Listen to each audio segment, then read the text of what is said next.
Hi, I'm Lena. Welcome to another episode of Northwest Spotlight. Today we're on site in North Vancouver at the Polygon Gallery with Northwest grad Barry Bibby from White Table Catering. Let's go.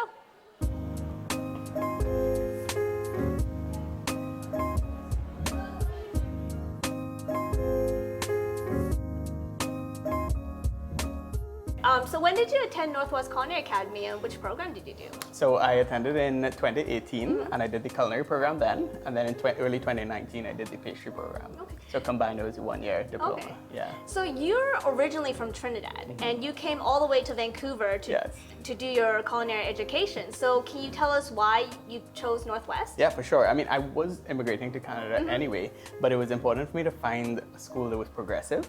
And just looking at all of them, I found Northwest stood out as being, progressive, staying up with all of the new techniques. You can just see that there was a little more thought and focus on just current things that were happening at the moment. And I felt inspired by that, and I wanted to be part of, an institution that would lay that foundation and give me a network of like-minded professionals coming into a new situation. So it was good to walk into a new country, a new place, knowing no one, and then have this kind of like home. It was really nice, So based on experience, do you have any tips for other international students who are looking to come to Northwest? Yeah, I would say first thing is to have a plan. It's always good to, know that when you land somewhere, coming from abroad, that you know exactly what you want to accomplish. Even beyond just going to school, who are some people that you want to meet? Because maybe the instructors could put you in touch with those people.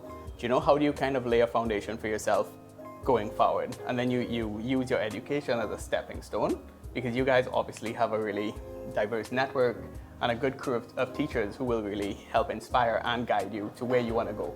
So I think having a plan is most important. That's a great tip. Yeah. So when you were in school, which instructor inspired you the most and why? Yeah, so this is a fun answer, because actually the beauty about Northwest is that every single instructor can give you something different. So like if you go to Chef John, he's like a business head.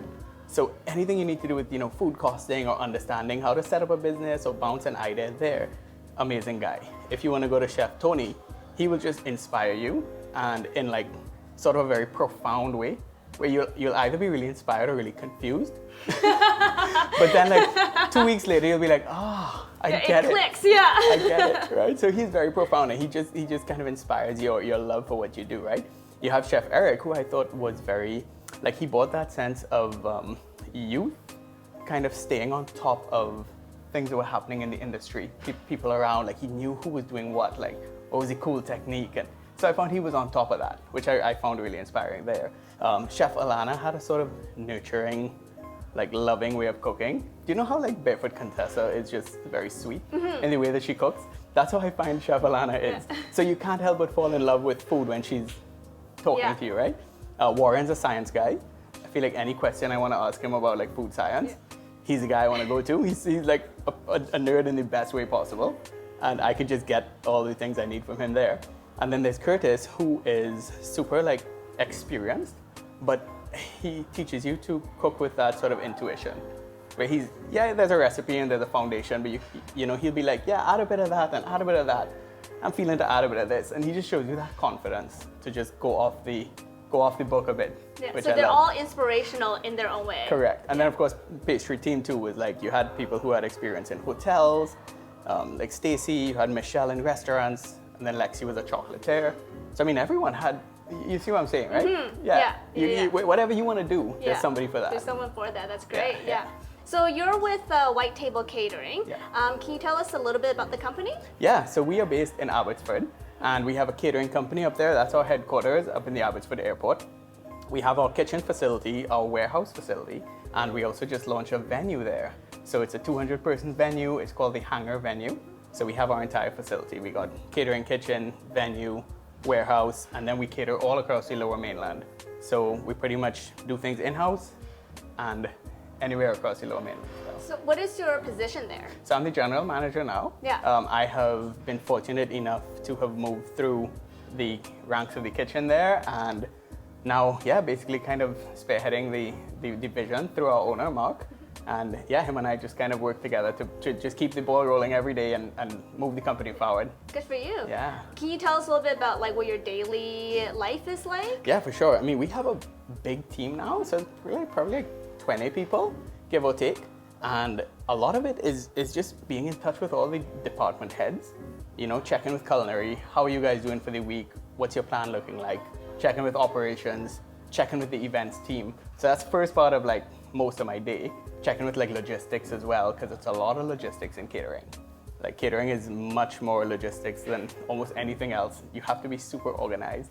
When you leave your venue, if you don't have what you need, you're not gonna do well. Yeah. So there's no going back to the walk-in fridge because it's at hand. It's not, if it's not here, it's not here. Yeah. So it's got to be here. You know what I mean? Yeah. So I feel like, my day is just sort of staying in touch with everyone, and then of course taking care of the business itself. Now it's like looking at any HR things or like payroll stuff or contracts and big picture things that we're kind of dealing with. So you do that as well as cooking? Yeah, I mean, I don't do it much in the day-to-day prep kitchen at all, but I'd say more like at events. So I'd come in, we'll finish and do plating and lead the event and stuff like that. Awesome. And then of course we deal with menu development and just refining things because obviously still a chef at heart. Yeah. Right? I'm just happy to have the opportunity to be in the industry and have my foot in that side of things as well. I think all experience is good experience. So I'm happy to have had that opportunity. Awesome. So we have a lot of grads and even current students who are looking to get into the catering world. Do you have any advice for students who want to kind of take that path? Yeah, sure. I think first thing is to come work with a few catering companies and see what catering is like. Because again, it is different. It's sort of like, in a restaurant, you're sort of, every night is service. In catering, you sort of build up to these different events, which could be interspersed throughout your week. So it's like a different rhythm, a different flow. There are some stable aspects of it, and then some parts of it are just events. Like sometimes you have a Sunday, like today is a Sunday, and we're at an event, right? So I think working in it is important to understand what it's like.